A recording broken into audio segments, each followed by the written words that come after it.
Assalamualaikum warahmatullahi wabarakatuh. Alhamdulillahirabbil alamin. Wassalatu wassalamu ala asyrafil anbiya wal mursalin wa ala alihi wa sahbihi ajma'in. Langsung saja teman-teman, kami dari tim kitab JP3M ingin mengupas tentang bagaimana cara memakai mukena yang benar menurut dengan kaidah madhab Syafi'iyah. Dalam madhab Syafi'i, aurat perempuan dalam sholat adalah seluruh badan kecuali kedua telapak tangan dan wajah. Yang mana kita tahu bahwa wajah batasannya adalah dari arah menyamping seperti ini, dari mulai telinga satu ke telinga yang lain. Kemudian untuk atas dari mulai tumbuhnya rambut kepala sampai dagu. Ingat, dagu termasuk batas wajah. Dan ada satu kaidah dalam madhab Syafi'iyah, yaitu menyempurnakan perkara yang wajib maka hukumnya wajib. Sehingga cara memakai mukena yang benar seperti yang kalian lihat saat ini, yaitu adalah dengan menutup rambut-rambut kepala, rambut-rambut bayi yang ada di ujung-ujung sini itu.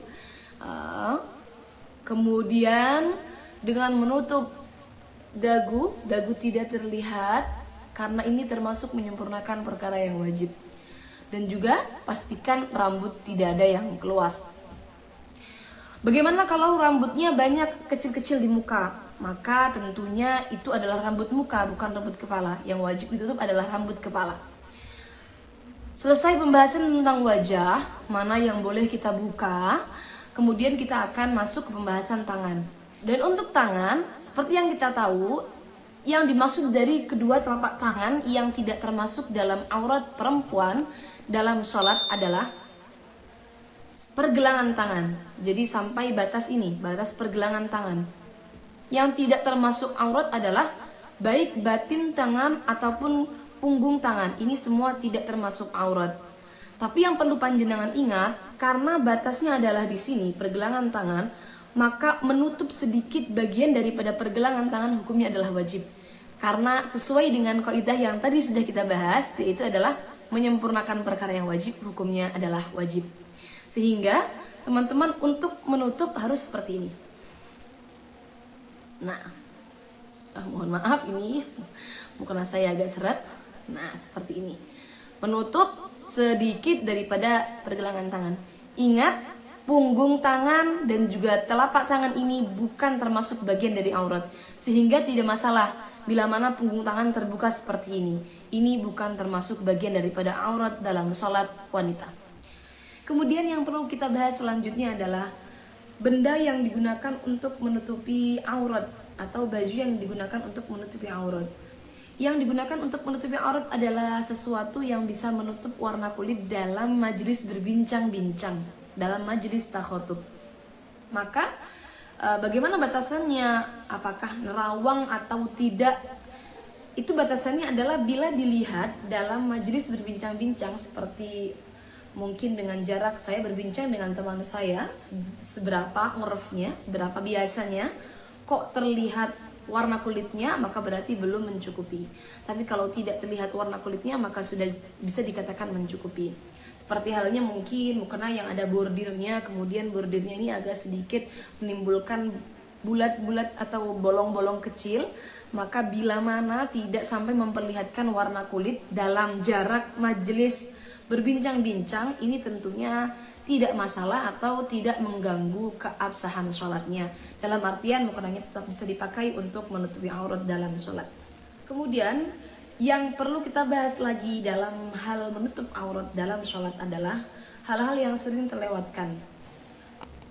Yang pertama adalah longgarnya mukena, tangan mukena yang dipakai, sehingga ketika longgar, maka ini akan turun sehingga memperlihatkan pergelangan tangan yang tadi, yang mestinya tetap wajib kita tutup ya. Kemudian tidak menutup bagian dagu. Biasanya menggunakan mukena seperti ini. Nah, ini memperlihatkan bagian bawah dagu, yang mana ini termasuk aurat dalam sholat. Kemudian kebiasaan yang salah adalah tembusnya rambut-rambut di belakang kepala ini.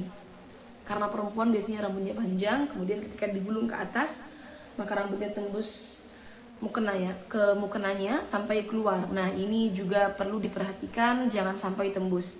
Teman-teman bisa mengatasi dengan mungkin menggunakan tutup atau ikat yang sampai menutup bagian belakang, atau dengan menggunakan tutup lagi di luar mukenanya. Jadi pastikan jangan sampai terlihat dari belakang. Kemudian selanjutnya yang sering terlewatkan adalah perlu diingat bahwa batin telapak kaki itu tetap termasuk aurat perempuan dalam sholat. Sehingga ketika sholat maka pastikan ketika dalam keadaan sujud batinnya tertutupi. Ketika dalam keadaan ruku maka bagian kakinya sudah tertutupi. Jangan sampai cingkrang mukenanya. Jadi seluruh keterangan yang sudah saya sampaikan tadi, yang mana diambil dari beberapa kitab bermadhab Syafi'i, maka bisa disimpulkan bahwa mukena yang paling aman untuk perempuan dalam madhab Syafi'i adalah mukena terusan. Memakai mukena terusan seperti yang saya pakai seperti ini. Kenapa? Karena ini akan menutupi aurat perempuan dari arah-arah yang wajib ditutup, yaitu dari arah atas, samping, dan juga menutup bagian bawah telapak kaki. Karena telapak kaki termasuk dalam aurat wanita. Untuk teman-teman yang menggunakan mukena potongan, maka pastikan bagian leher tidak terlihat dari arah samping. Kenapa? Karena kekurangan dalam mukena potongan adalah ketika berdiri, ketika ruku, ketika mengangkat tangan, maka bagian lehernya tetap terlihat. Ini dari arah samping, bagian lehernya tetap terlihat. Walaupun toh sudah seperti ini. Kenapa? Karena pasti ada bagian-bagian longgar yang memperlihatkan bagian aurat lehernya. Kecuali bagian lehernya sudah tertutup sempurna, mungkin dengan menggunakan dalaman jilbab yang dimasukkan ke dalam pakaian. Sekian dari kami, kurang lebihnya mohon maaf. Wassalamualaikum warahmatullahi wabarakatuh.